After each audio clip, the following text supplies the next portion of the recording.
What's going on, people? Welcome to an episode of the Natty News Daily podcast. As you can see, we are joined by the man himself, Mr. Alberto Nunez. And I'm sure everybody watching is going to know who Berto is. But I think what people are interested in is probably the title of this podcast about managing being a father, being a pro father, right? We're not just fathers, we're pro fathers, and managing that alongside our bodybuilding goals, aspirations, competitive dreams and all that good stuff. So, Berto, you're a dad now. Short form, what's life like now compared to two and a half, 3 years ago? No, it's just it's so different, man. It's so different. And then I think to add insult to injury, it's we don't prep all the time, right? There's off season it's a grind in its own right, but there are some major differences when you are dieting, not just down to lean, but contest levels of lean. You have this deadline and you have all this pressure and you still have like home doesn't shut off, man. Yeah. It's just a world of a difference and um, gave me a better understanding of what a lot of my athletes who are in similar situations go through. I think that was one of the greatest gifts because you could be good at empathizing with people, but it's not till you're there that like everyone could tell you about just contest prep itself, how it's hard and like it's a grind and it's going to be up there in the top X amount of things you've done in your life. But it's not till you're in that seat that you're like, oh, Yep. yeah, different from hearing about it. Yeah.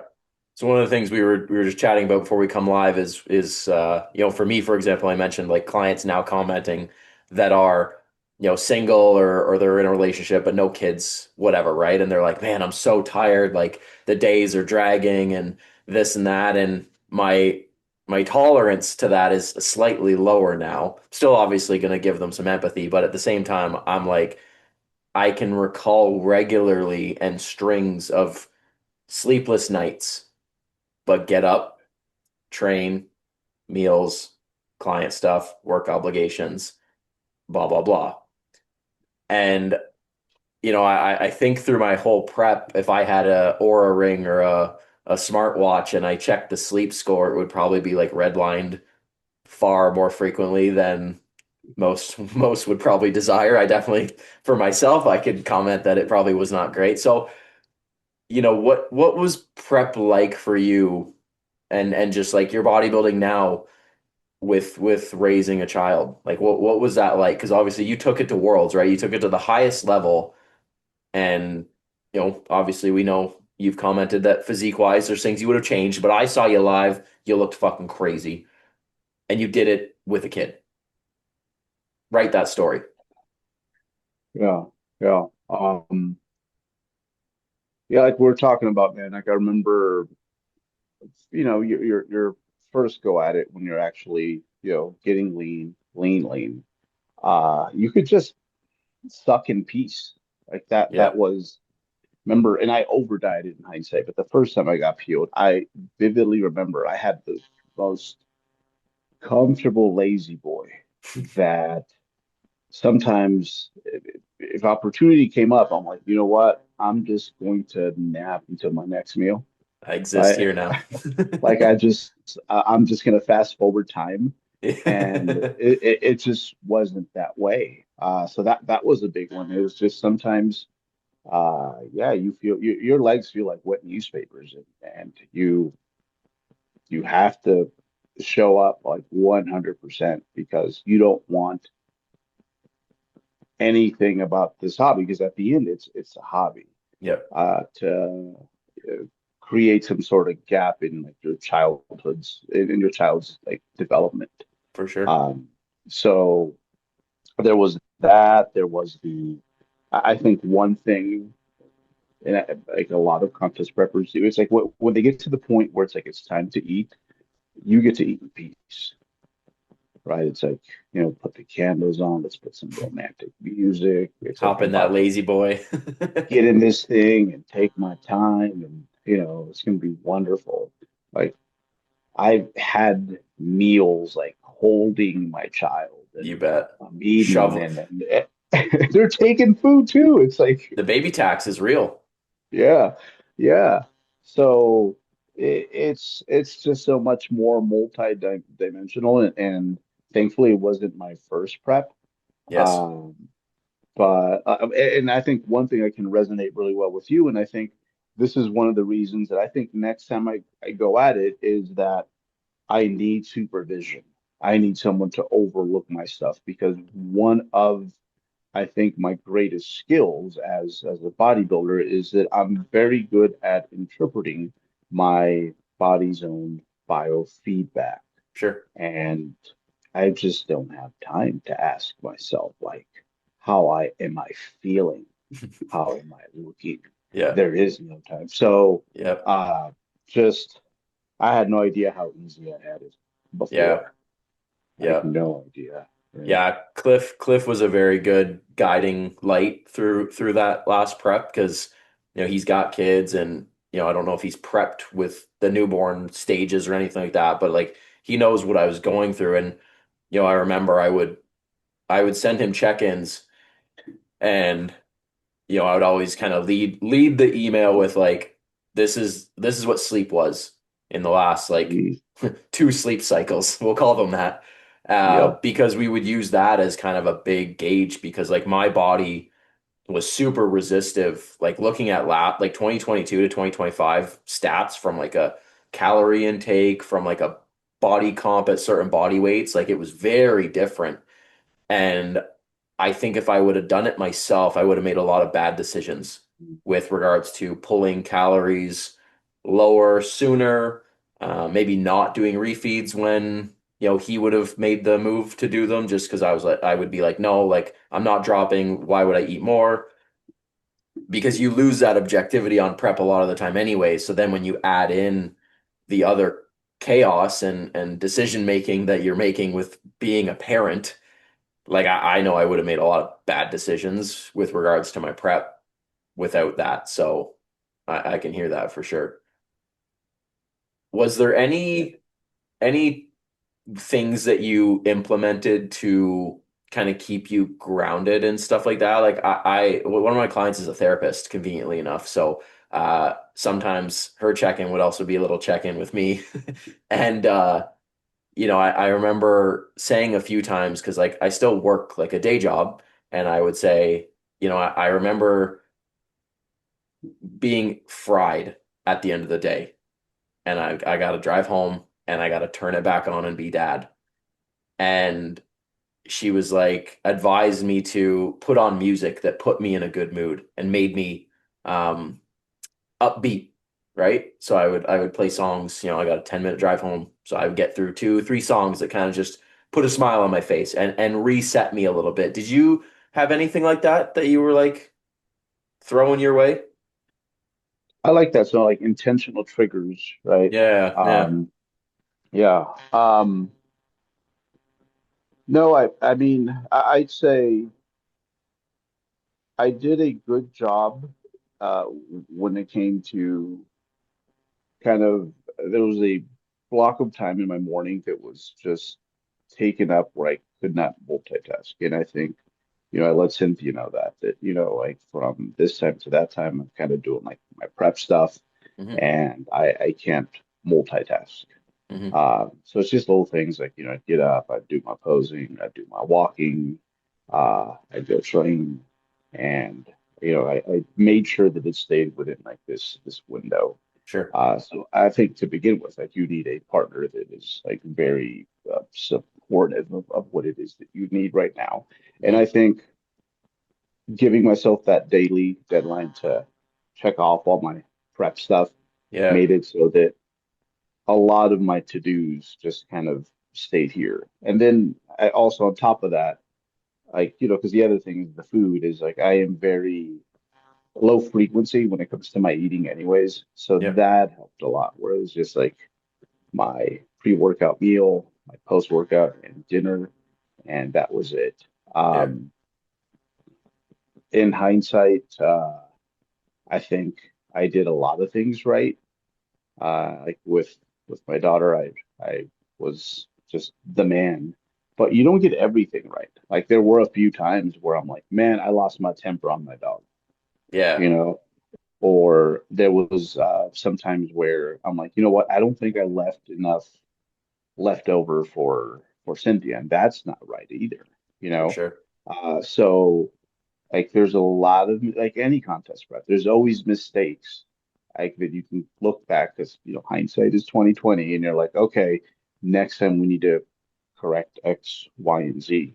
But overall, for your first prep, I wouldn't recommend doing it this way. It's like you got to have a few under your belt, Yeah, uh, right? Because otherwise, just normal prep, man, it's like there's all these surprises, like around every corner, things you're not ready for, no matter how many times you've heard about them in on the internet. Like yeah, people don't understand, like who haven't prepped. It's like, no, it is like this fatigue that literally never really truly goes away. yeah, It's a parrot on your shoulder that follows you everywhere.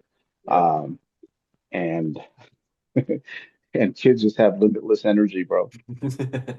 You bet, you bet. Um, were you surprised at anything? I don't want to say I was surprised how hard my prep was going to be because Hmm. I knew I was in for a fight, Yeah. but I think at the beginning when he was still more blobby than kid, it was more Hmm. manageable. Yes. And then Yes. like the thought, I'm sure maybe you can attest to this now, like the thought of prepping while he's in this toddler stage when it is genuinely go, go, go, and like it does not stop. I Yeah. think it would be harder right now, to be honest, versus that like interim newborn to 1 year. Yeah. Yeah. There were some gaps that were great, for sure. But you know how it goes is like you get the hang of this stage, You and bet. then they wake up one day and they're like, hold up, new level unlocked. Let me show you what's up. You have no clue in regards to how you're going to handle Yeah. this. Yeah. Uh, so yeah, you catch on to that like really quickly. That it's like, okay, yeah, when you're good at a certain segment, just wait, just wait. Yeah. It's kind of like getting your quads in. It's like, hold up, getting your quads in is so different from getting your glutes in, and you'll find out. So it's the same thing with this. Um, I think one thing, and we would go back and forth, and we talked a lot during the contest prep, and Yeah. I think that helps a lot, and I think that's something that especially guys in general don't do enough, but bodybuilding makes them do that because you always remember your contest prep dieting class of this year, that year, because everyone's chatted up with everyone like behind the scenes. Like we're all talking, Sure. and I think one thing that really helped me was, like other people in similar situations or people who have been through it. Yeah. I have a few athletes who have, they've done it with like a small zoo basically.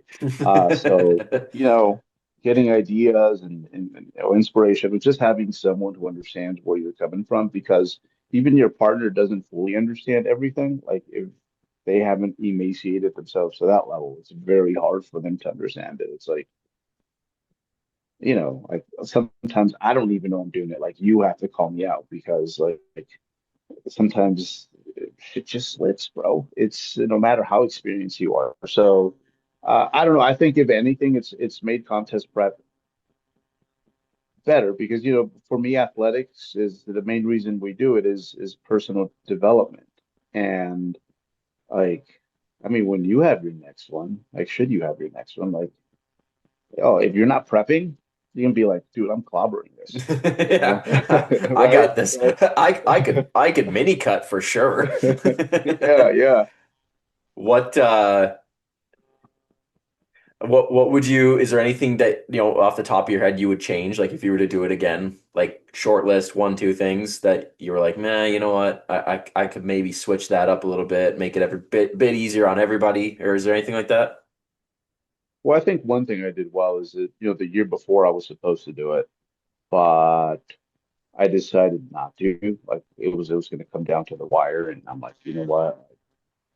I think the smart thing to do here would be to like delay it. Yeah. Um, And there's always people you're looking forward to prep with, right? You get to be part of that class, and you bond with these folks. You sometimes see them at shows. Yeah. So I think that was right. It's like, first of all, like just the timing, and I think all parents intuitively know this, and I think people in general know this. It's like when it comes to prepping, it's like, let me see what the rest of my life is, because prep has a way of contaminating and leaking into everything else you do. So that was good. I'd say, if I could go back, um, I probably would have cruised a little bit less during certain segments in the off season, because I know my body quite well, and I Hmm. know that even through a caloric deficit, there are certain things that I can catch up with and I can improve. Right? It's like, my this looks a little off. It's like, oh, I know that it don't matter. Like, even if I'm dieting, it's gonna come back in line. It's gonna be fine. But your body just responds all sorts of really different ways that you're not used to. And even for someone like me, who I am so predictable, like that just was not the case. I've never held water in this way, like Hmm. ever. That was so freaking weird to see. Yeah. Um, so I guess I wish I would have known just how unpredictable your physiology was going to be during certain legs. And I'd say the other one, and I said this, earlier, is just like, I wish I would have left a little bit more of me, because your partner needs like Yeah. support too. And I was so like focused on like, okay, I need to make sure this little one is like taken care of, Hmm. and we're doing everything right.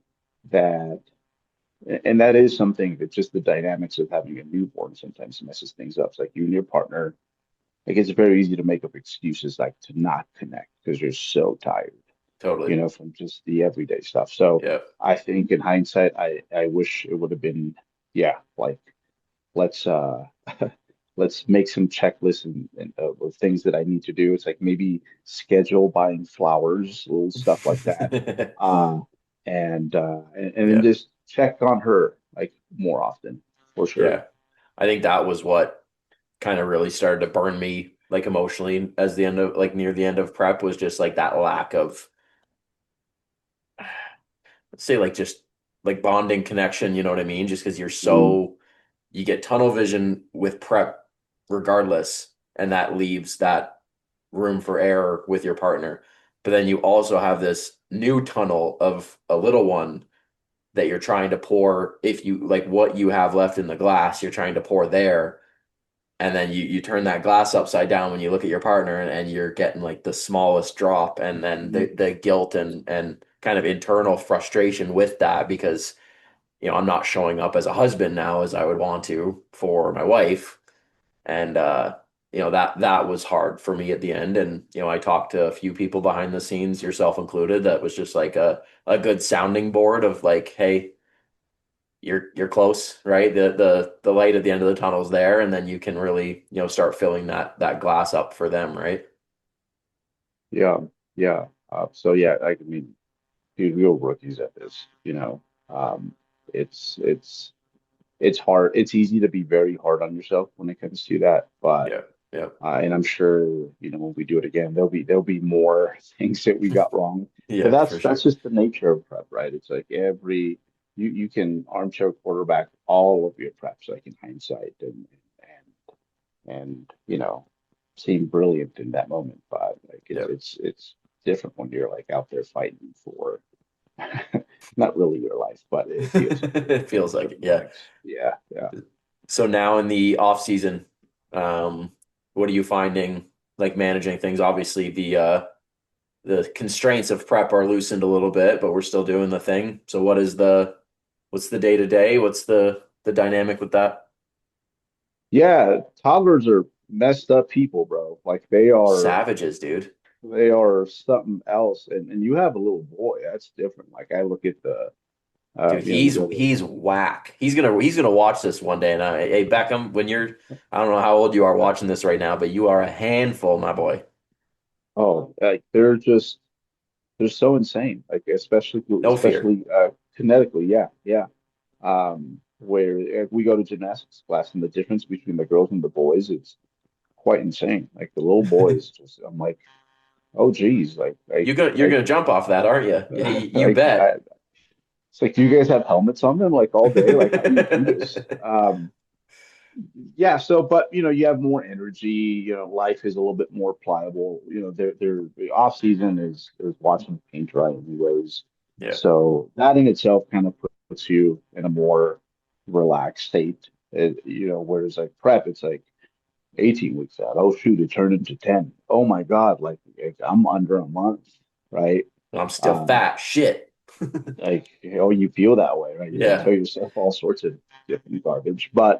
Um but yeah, it's just the biggest thing is just how much more tolerant your body is to stress. Like we know that through training, right? It's like you can absorb so much more, and the same thing when it comes to your personal life. And I think that is it's made it honestly so that it's incredibly easy to the point where I I think I'm training with more volume than I have the previous 4 or 5 years. those quads, You baby. know? Yeah, yeah, yeah. So it's been, I don't know, I have it easy right now, but I don't want to, well, I said it already, but I'm gonna jinx myself. It's like I feel like, yeah, I got the hang of it Got the swing of for things. the Yeah. most part. Yeah, yeah, yeah. Um, Big part is the child actually sleeps now. That part is so useful. Yeah, Yeah. we gotta sort my guy out. He's a bit of a he's taking these terrible twos pretty seriously right now. I can, right now it's like you plop her and it's 8 p.m. and she doesn't wake up till 6. And it's like clockwork. Oh man, color me jealous. Dan, you got any questions for the man? You've been silent observing and Mm. probably thinking, I don't He's want gonna go any get a part of this. vasectomy is He's what like, I Dan's don't gonna want go none do. of this. I do eventually, but how would you say you coach your guys differently or approach your guys who have families, have kids differently now that you've been through it yourself and going through it? Yeah. Again, I think I've done I always did a decent job at that. Um, and I think it starts with just having an environment where like we're very pro like yeah, just get it out. Like if you're in doubt about something you want to bring up, just bring it up as part of Yeah. your checking because it's probably information that will be quite valuable to me. Um, but I'd say the biggest thing has been just like how it's weird where when you will have people who are contest prep coaches who have never done it themselves, like that's kind of that's like that's awkward. Like Kind of that's unsettling. yeah, it is, and or even if they have done it, maybe when they did it, They it's like didn't you get weren't even there. lean, brother, You right? didn't get there. Or it's been 12 years because shoot, I know for me, my first day of the contest prep, I'm like, what do you mean I'm done with food? Like, yeah, I'm not used to this. Um, so like even for me, it's like when I prep again, I'm like, I'm so glad I did this because it allows me to connect with my athletes again and understand what it is that they're going through and why they seem to lose their minds like every 2, 3 weeks when everything was just good a moment ago, Yeah, right? we're good, dude. Um, but I'd say just how you help your athletes with little things like meal timing, food sources. Have you ever tried this, that, right? The things that you know from experiencing it yourself. It's like now, at least during those early stages, like I feel like I can get in a level deeper. And that's been pretty empowering. Like when those subjects come up, I'm like, all right, let me roll my sleeves. I got something that could potentially help. Um, So yeah, it's made me a better coach in general. Yeah. I have a client this year, Dylan. This is his third season, our second one together. So we went in 24 and he now has a feel like she might be 7, 8 months right now, and we're 10 weeks from the first, give or take, and he's killing it. But I kind of, like you said, roll up the sleeves like, oh, this is subject matter I'm kind of versed in right now when the check-in comes and it's comments about sleep or she's sick right now or man, I couldn't get to the gym twice this week because of work and kid. I got you, Mhm. bro. I this is not new news, right? So you can kind of hold their hand through that kind of stuff. And I think the biggest thing is just giving that peace of mind of like, look, like I know these things feel like a really big deal right now because you're X weeks out, but I promise you, like, we'll move the chess pieces as needed to get you through this while also attending to your young family, right? Yeah, because at the end, it's more of how you frame and perceive the stress or the inconsistencies that impacts you Yeah. more so than the fact that we got something wrong or there was some work that was incomplete. It's more about how you absorb that at the end. And I think that applies to just a lot of things in contest prep, not just uh, the surprises of parenting. Yeah. Yeah. It's funny in prep how some things can feel like such a big deal, like a missed workout.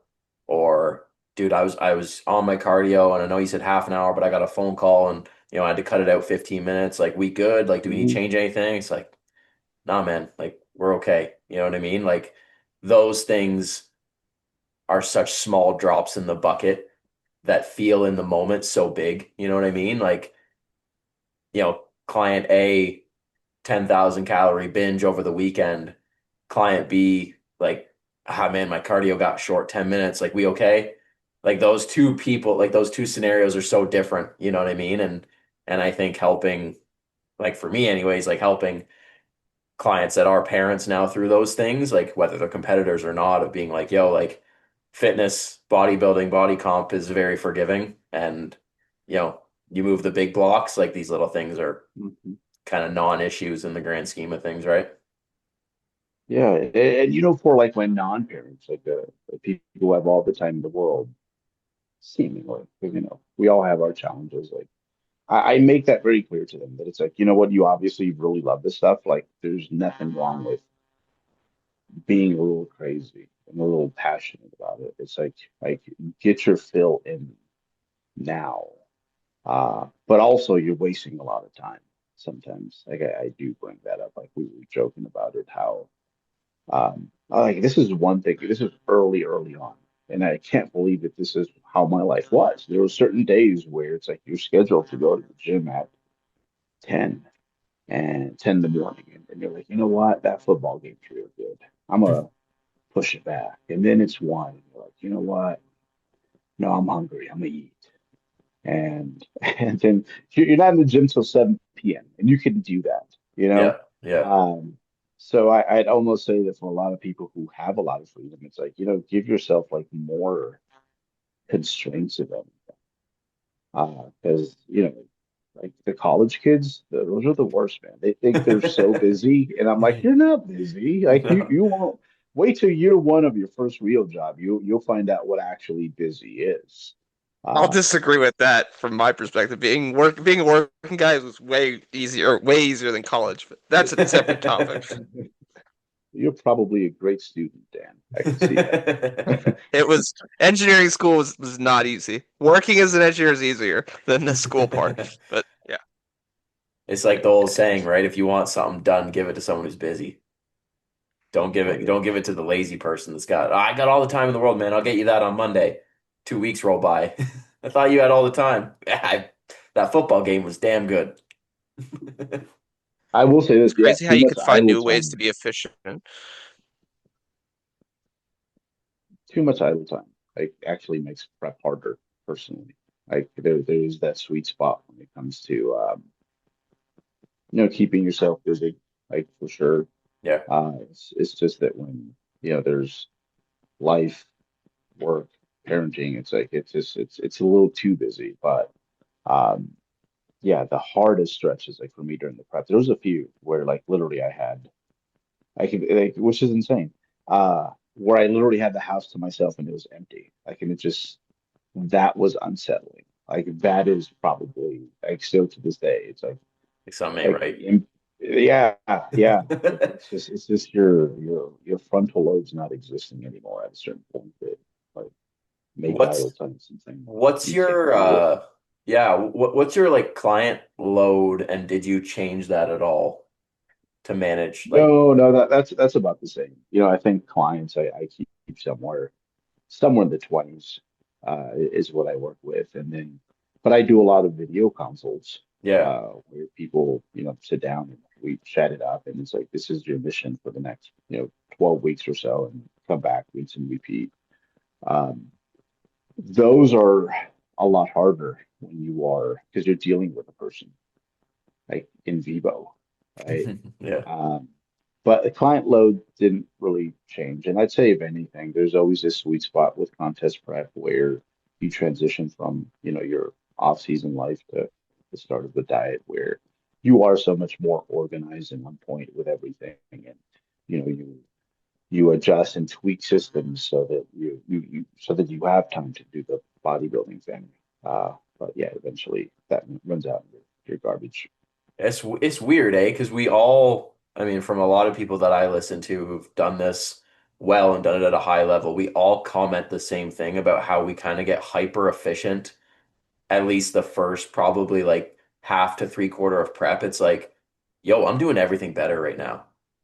I'm not entirely sure how. I don't know if it's just like we're riding that prep dopamine and things are changing and we're feeling good, we're doing this, doing that, and everything kind of just runs real locked in for a period of time. And that's I even with the kid, that first stretch of prep, man, it was kind of like, oh yeah, like I am damn good at this whole prep thing.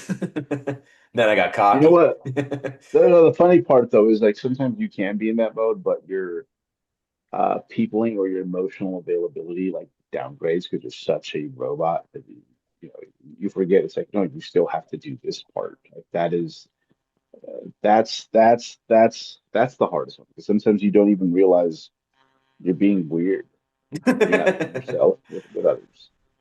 Yeah, Carrie's good at clocking me in if I'm doing dumb shit, that's for sure. Like if I'm being, too robot or like kind of that lack of emotional regularity or empathetic, you know what I mean? Like you just she's like, "Hey, yo, you are human. You can return to earth here, sir, because you're kind of only thinking about that bowl of oats at 7:30 p.m. and he's not tired yet, so check your shit." Yeah, yeah, you almost need like this is just prep in general, like a person that knows you well to be like your real life like spotter, to Yeah, give yeah, you yeah. that sort of feedback in real time because it's again it's very easy to not realize you're doing that. Yeah. We're all the same. It's so interesting. Like no matter how many people I talk to, done this for 5 years, 10 years, 20 years. Like we all have these little weird modes we get into during prep. And I guess it's kind of reassuring that we're not broken because we all kind of do it. But when you're done and you step back, you're like, "Ah, man, I hate that I get like that, but I do." Yeah, you get to delay it every time though, it seems, right? It's like it takes a little bit longer before you find yourself in that position and it's less severe. So it does get like better over time, that's for sure. But man, I literally went from like I got this made to, you know, I had to do in that season into the contest prep formula, and I'm like, I don't know what I'm doing again. So that was actually a really nice experience in hindsight. So Yeah, I'm glad I didn't wait and did it that way because it did lead to a lot of personal growth. for sure, for sure. All right, man, let's close this out with maybe some words of wisdom. New dad, young dad wants to embark on a contest prep or at least bodybuilding in general, what do you say to give them some peace of mind that they can still get jacked, they can still get shredded and be a good dad in the process? I would say that if the time's not right and this is something you have to, go back and forth with your coach. Because one thing I'm big on is that before people decide to prep, it's like, you need a certain level of experience. You need to like be about this life to begin with. Like contest prep is not a great environment to learn the lifestyle, Correct. right? Um, so I'd say make sure you get all your prerequisites in order, and if something's missing, it's like just be honest with yourself because the cliche, the stage is always going to be there. But that's absolutely true. It's always going to be there. Um, but I'd say that at the end, probably like the greatest gift that this has given me, like bodybuilding in general, outside of anything else, has just been what it's done for unknowingly almost because I didn't do this to be healthy, Yeah. but it's just been a byproduct, and I cannot relate to like most 43-year-olds. I'm like I don't know what you're talking about. Like I'm like my body feels good. I still have plenty of energy, and that's been probably the coolest thing about this. So in some capacity, you don't have to prep, but I do think so that you're not a physical, mental, emotional liability to your family. Like this is one of the greatest gifts you can't do for yourself, and that is going to leak into like everything else you do. So yeah, 16-year-old. Well, that sucks. His computer die, you think? Yep. Oh, We back. did we go over? Oh, what happened? You dipped for some reason. I'm not sure what Oh, happened. okay. All right. 16-year-old you. Yeah, I didn't know that the health implications about this. I had no idea. 16-year-old didn't know that. But that's been the greatest thing. So I think now more than ever, it's like I keep that at the forefront of this. Like that Cool. is number one, something we never compromise. Yep. Yep. Beautiful. Awesome, man. I appreciate the time and wisdom because I think this will be podcasts that people come back to whether they're embarking on the dad prep now or in the future. Who knows? Maybe in a couple years, Dan will have to look back on this and kind of get a little check when he's emotionally irregulated on prep with a child. And we got you, Dan. When We it's your turn, we got you. Yeah, yeah. We'll be your sounding board. Awesome, people. If you enjoyed this episode with Mr. Alberto Nunez, you know what to do. Like, subscribe, stay up to date for future episodes. We lost him again. We'll see you guys in the next one.